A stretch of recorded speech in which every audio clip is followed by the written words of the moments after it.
ملک اس قوم کے لیے شہادن کے طور پہ یاد کیا جائے گا، کیونکہ 9 مئی کو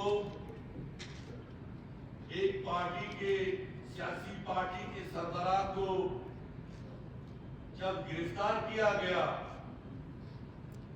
ان کے نام نہاد ورکروں نے، ان کی پارٹی کے ساتھیوں نے مل کے ہمارے شہداء کے یادگار، ہمارے GHQ، Lahore corps commander house اور مختلف جگہوں پہ وہ نقصانات کیے جو کہ کبھی بھی ملک کی تاریخ میں کوئی ملک دشمن نے بھی نہیں کیا ہو۔ جناب میڈم اسپیکر، آپ کو یاد ہوگا کہ امریکہ میں ٹرمپ کے جو ایک حامی تھا، اس نے ایک قومی یادگار کو کی بے حرمتی کی، اس کو وہاں پہ 3 سال سزا دیا گیا۔ یہاں تو ہمارے شہداء کے یادگار، ہمارے پاک فوج کے اور خفیہ اداروں کے جگہوں پہ جب ان لوگوں نے توڑ پھوڑ کیا گیا اور بڑے فخر سے کہتے ہیں کہ ہاں ہم نے یہ کیا ہے، کیا ہے ملک کے خداداد میں ان کا سزا میں سمجھتا ہوں کہ پھانسی ہونا چاہیے۔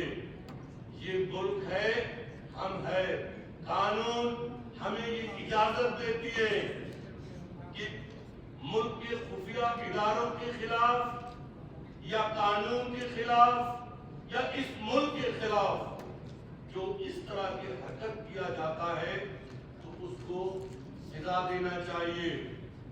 یہ ڈنڈے کی چوٹ پہ کے نام نہاد ورکر گھومتے ہیں، کہتے کہ ہاں ہم نے یہ کیا ہے۔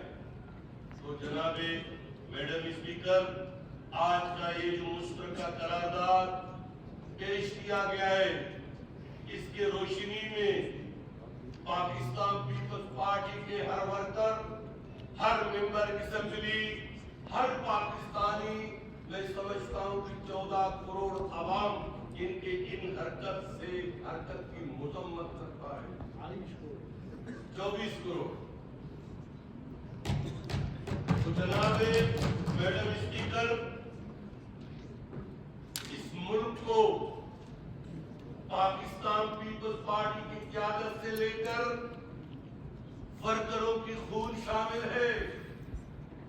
شہید ذوالفقار علی بھٹو سے لے کے شہید محترمہ بے نظیر بھٹو اور ان کے 2 بھائی اور ہزاروں کی تعداد میں ہمارے ورکروں کو شہید کیا گیا، ہمارے ورکروں کو کوڑے لگائے، جیلوں میں بھیجے، مگر پاکستان پیپلز پارٹی نے اور 14 سال جناب آصف علی زرداری کا نوجوانی جیل میں گزرا۔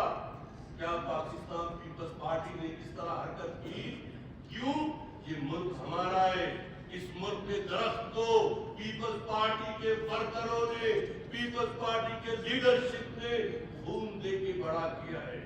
ہم اس ملک کے اور ان شہداء کے وارث پارٹی ہے جو آج ہمارے پاک فوج کے شہداء کے جو نشانیوں کو ان لوگوں نے جو توڑ پھوڑ کے بے حرمتی کیا، ان کو سزا ملنا چاہیے۔ پاکستان زندہ باد، بلوچستان زندہ باد۔